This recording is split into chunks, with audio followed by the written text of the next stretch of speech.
Headlines for this week include a winter farmers market, a spooky lecture at UWL, and information on voting in the elections next week. Stay tuned, WMCM's Week in Review is next.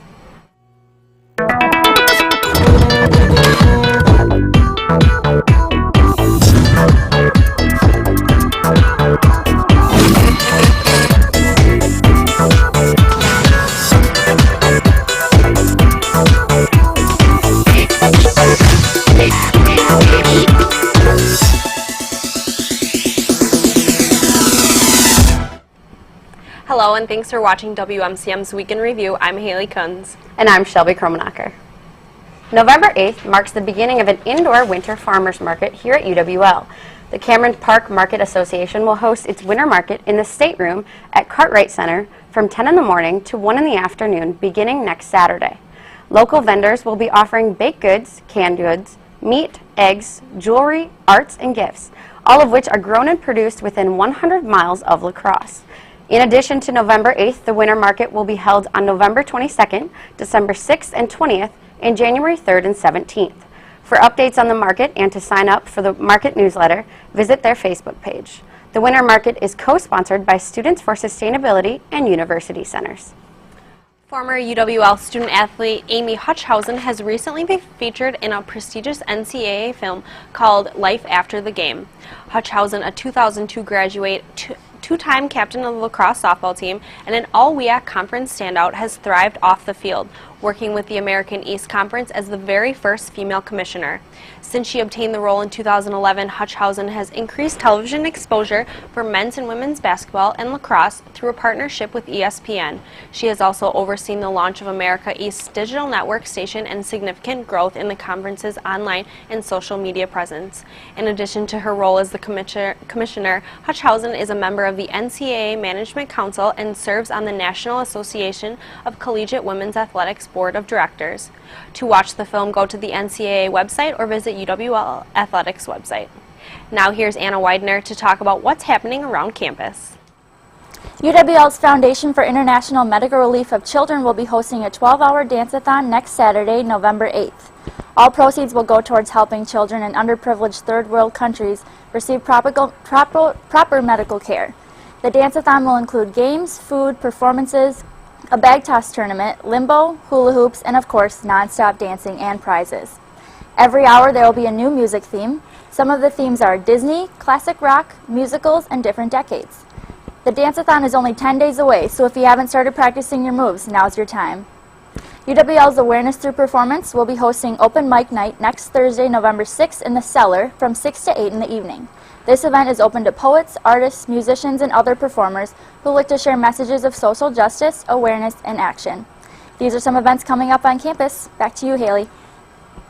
Thanks, Anna. Last night, a special event took place on campus for students to learn how to play by the rules. Here's Kaylon Bell, Callahan Skogman, and Ashley Voxlin with more.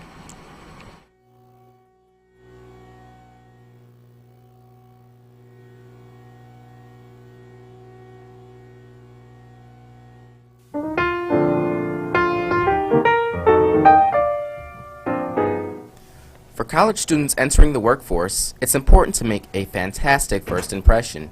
Few know that better than Janie Spencer, certified etiquette consultant and executive director of the UWL Alumni Association. This past Wednesday, UWL Career Services and Alumni Association hosted an etiquette dinner at Cleary Alumni Center, at which Spencer was the featured speaker. This example would be the large glass would be the water glass, and the one next to it would either be a champagne flute or a white wine glass.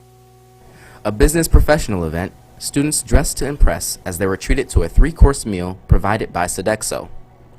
Spencer spoke on topics ranging from appropriate small talk to how to hold your fork. Students were asked to interact by both asking and answering questions throughout the night.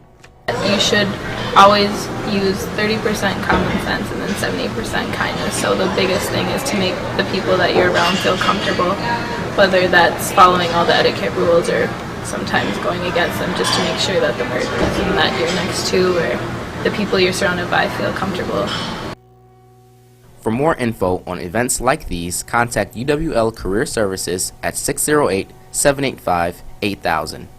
For WMCM, this has been Kaylin Bell, Callahan Skogman, and Ashley Voxland.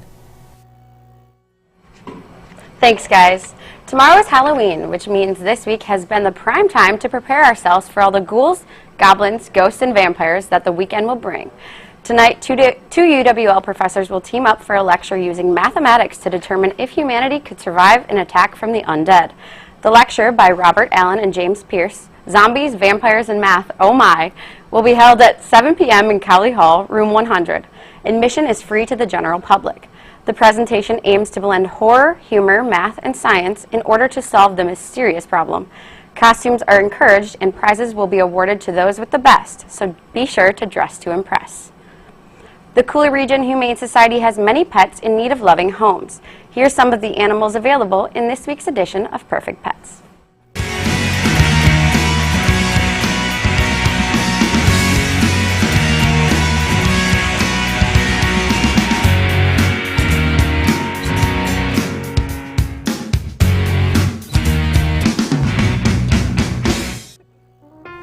This is Mona, a 3-year-old American Staffordshire Terrier.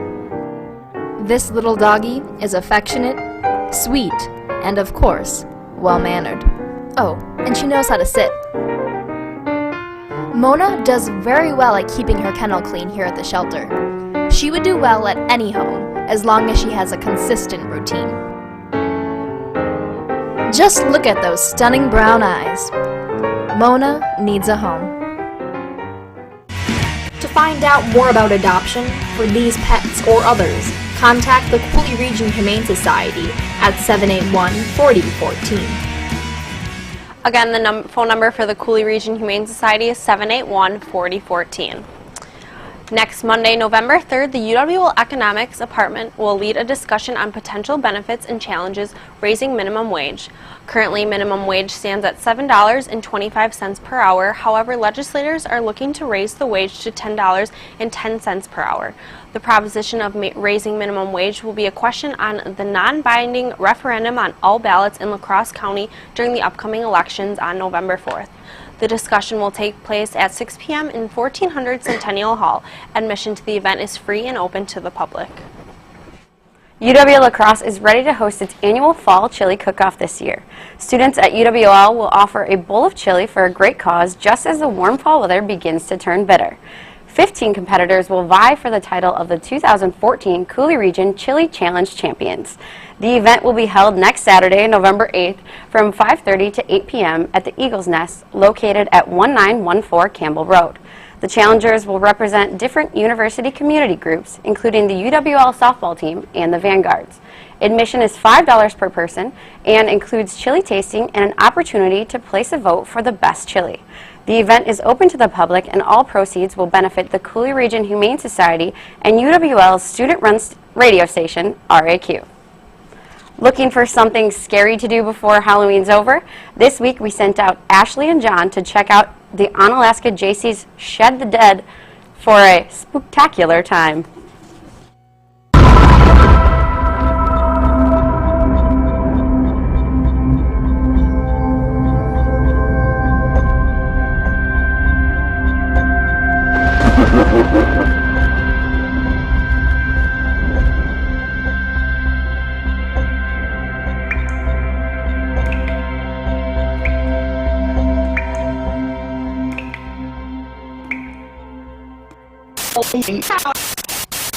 This week for Exploring the Cross, John and I are out here at Clearwater Farm located in Onalaska for the 32nd annual Screamin' for a Reason haunted house, and I'm freaking out. John, how are you doing? I'm doing great, but I don't understand why you're freaking out. I mean, this is for such a great cause. Are you afraid of the monsters or something? Yeah. I mean, come on, it's only $10, and if you bring 2 non-perishable food items, it's only $8. You couldn't ask for anything better than that.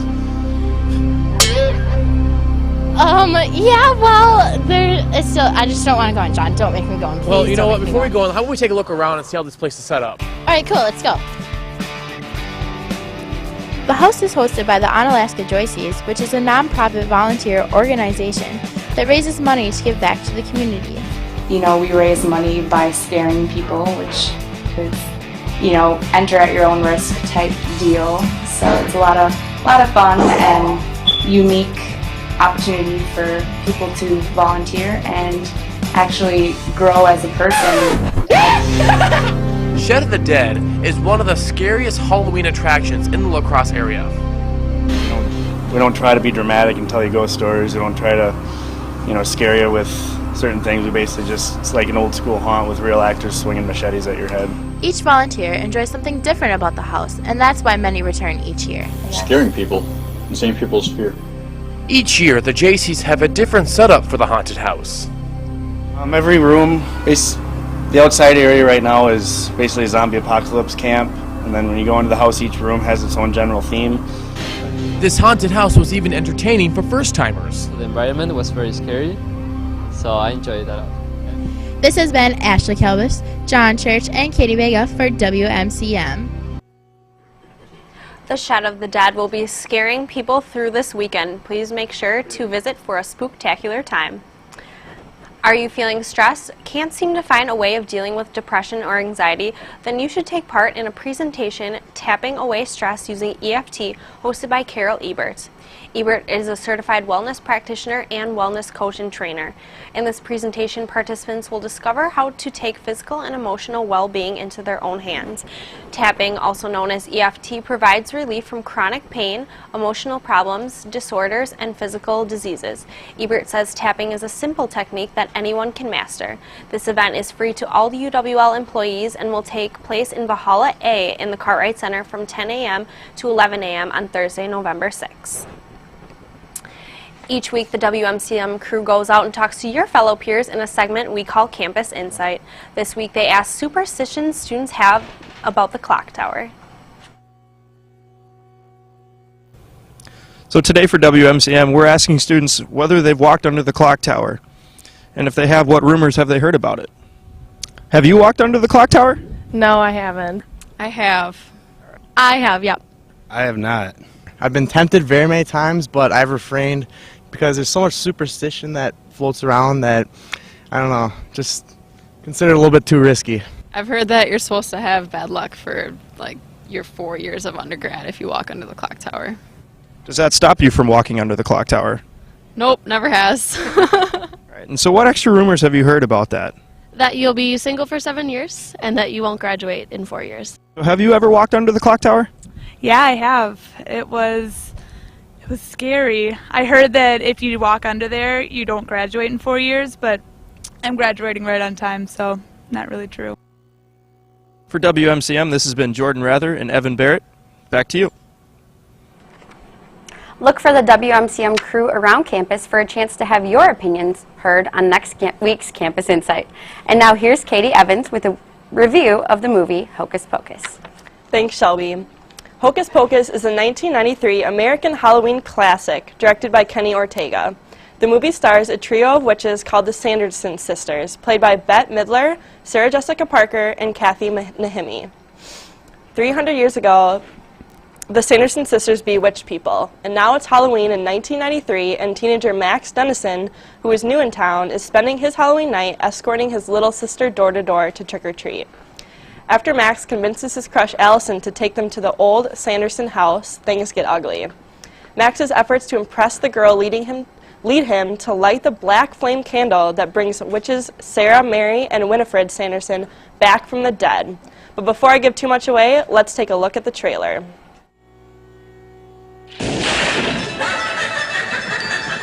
Jump back, twist the bones and bend the back. Back in 1693, the people of Salem, Massachusetts, witches, Yes? thought they got rid of the Sanderson sisters for good. We shall be back! 300 years later, it's Halloween Eve, and they're back. We're home! Are you broads a little old to be trick-or-treating? We're talking about 3-ancient hags versus the 20th century. How bad can it be? Now they're digging up old friends God, what a stench! and running amok, looking for the one thing they miss most. Who stayed for supper? I'm not hungry. But we are. Only one boy has the power to stop them. Prepare to die again! You have no powers here, you fool! Before all Salem falls under their spell. Hello, you!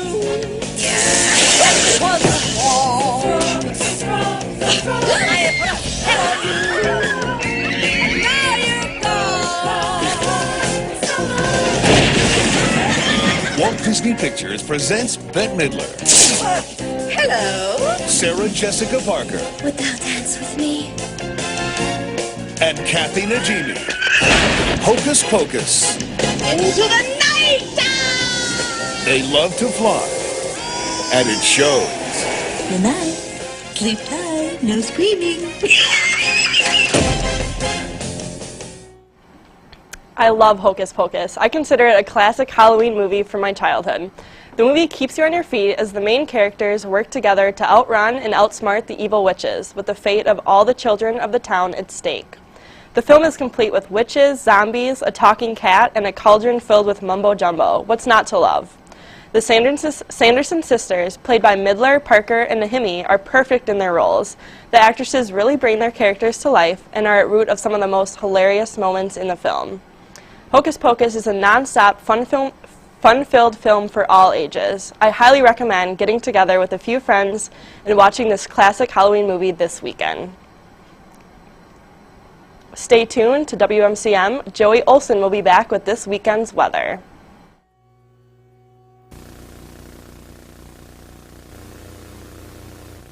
Hey, can't find what you're looking for?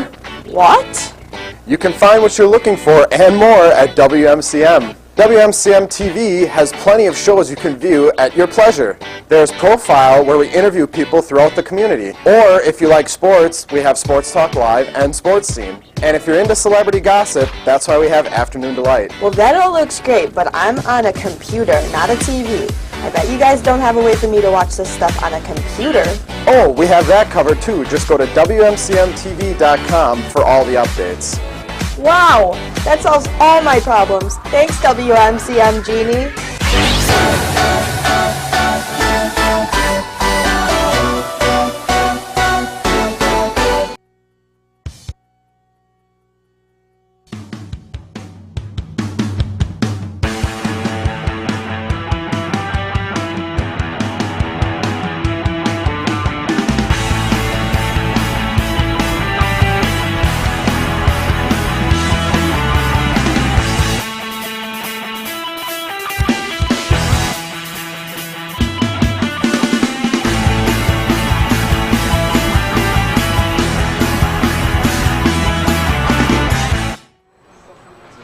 All right, happy Halloween, Eagles. Tonight, I don't want to be the bearer of bad news, but it's going to be cold. We have a low of 30 with winds coming from the north at 16 miles an hour. It's an Arctic air blast, and it's not going to be fun. And Halloween, not much better. If you're going to want to show off your Halloween costume, you're going to either have to bundle up or just deal with it. High is going to be 43, but it is going to be sunny. Like I said, the winds are coming in from Canada. The wind chill could be in the teens. For Saturday, it's going to get a little better. It's mostly sunny with a high of about 46. Winds will still be there a little bit, but you could be comfortable in the sun. And then for Sunday, it's going to be beautiful. So maybe one last time going up on Granddad's Bluff. It's going to be a high of 51 with a little bit of partly cloudy. So Thursday, Friday, it's going to be cold, and it's not going to be fun for those going out to the high school football games and whatnot, and we are going to have to turn the heat on. But Saturday and Sunday, a little better. So anyhow, here's Molly Prescott with this week's interview. Thanks, Joey. I'm sitting here with Kelly Carroll, who is a registered special registration deputy for the city of La Crosse. Hi, Kelly. Thanks for joining me today. Of course. So first off, can you explain what a registered special registration deputy is? It's a mouthful. It is. A special registration deputy is someone who's gotten registered and certified with the city, and they're able to register people to vote within city limits. Interesting. So what are all the duties that you perform as a deputy? Well, I get people registered to vote.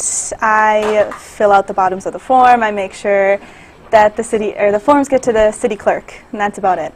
That's about it? Yeah. Well, how did you become one? In case one of our viewers want to become a deputy, how would you go about doing that? You get to take a trip down to City Hall. and you get to meet with the city clerk. You usually make an appointment.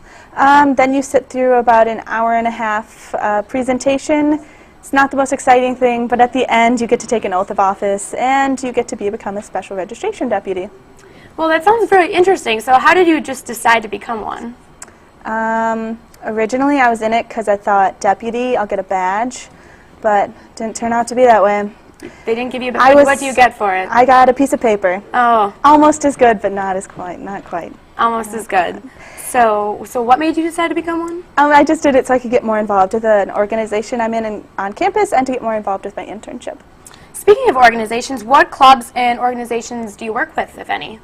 To get people registered to vote on campus, it's been mostly college Democrats and student association getting people registered all around campus. Okay.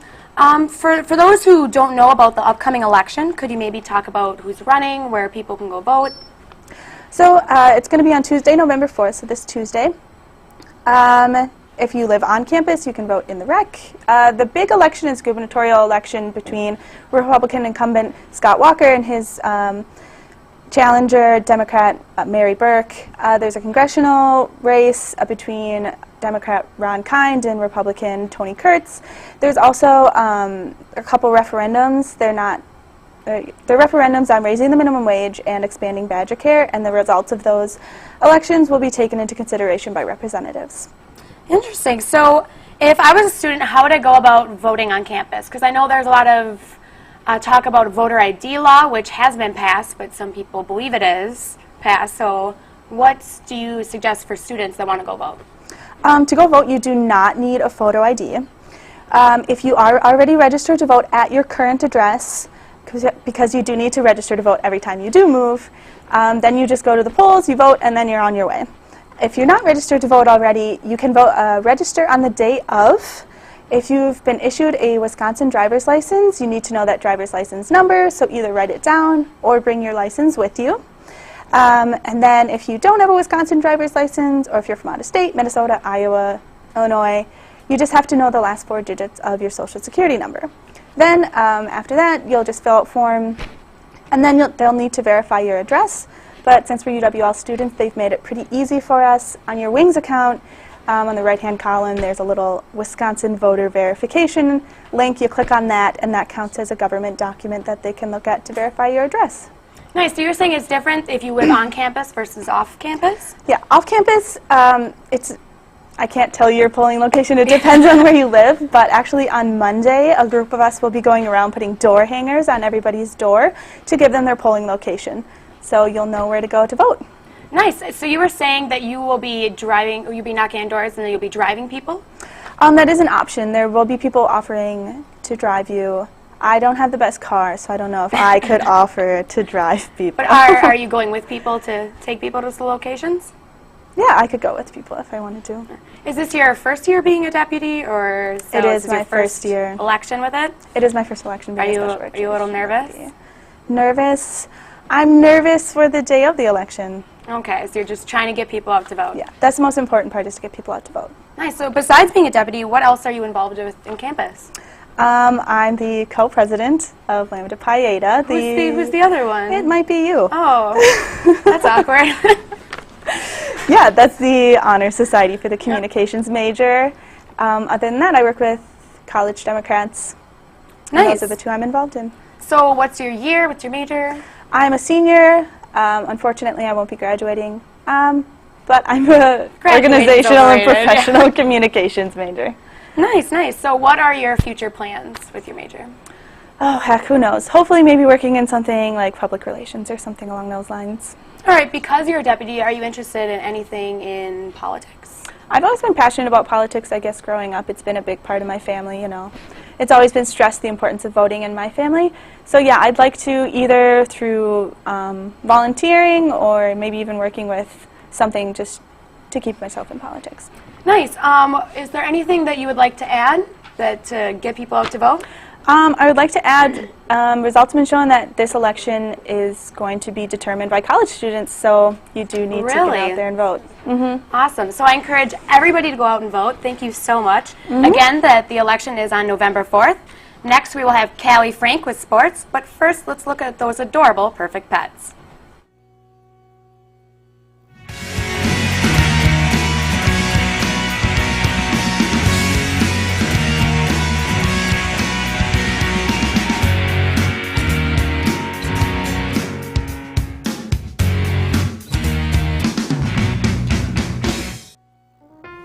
This is Mona, a 3-year-old American Staffordshire Terrier. This little doggy is affectionate, sweet, and of course, well-mannered. Oh, and she knows how to sit. Mona does very well at keeping her kennel clean here at the shelter. She would do well at any home, as long as she has a consistent routine. Just look at those stunning brown eyes. Mona needs a home. To find out more about adoption for these pets or others, contact the Cooley Region Humane Society at 781-4014. Again, the number for the Cooley Region Humane Society is 781-4014. We'll head over to the Mitchell Hall Gymnasium now as the UWL women's volleyball team faced off against the Pioneers of Platteville last night. Ladies warming up. UWL will get off to a strong start as Maggie Ettinger sets up with Abby Sharbarth for the kill. The Eagles would eventually find themselves playing catch-up as Maggie Ettinger sets up Jill Ettinger for the kill, but they trail 10-15. The Pioneers would be too much for the Eagles to handle as Jennifer Schmidt gets to dig and sets up Lauren Ruskowski for the kill. The Pioneers would go on to win 3-1. The Eagles would fall to 1-6 in the WIAC conference. They will return to action tomorrow night at UW Stout. The UWL women's soccer team earned a spot in the WIAC tournament last night as they captured a 1-0 victory against UW Platteville at Veterans Memorial Field Sports Complex.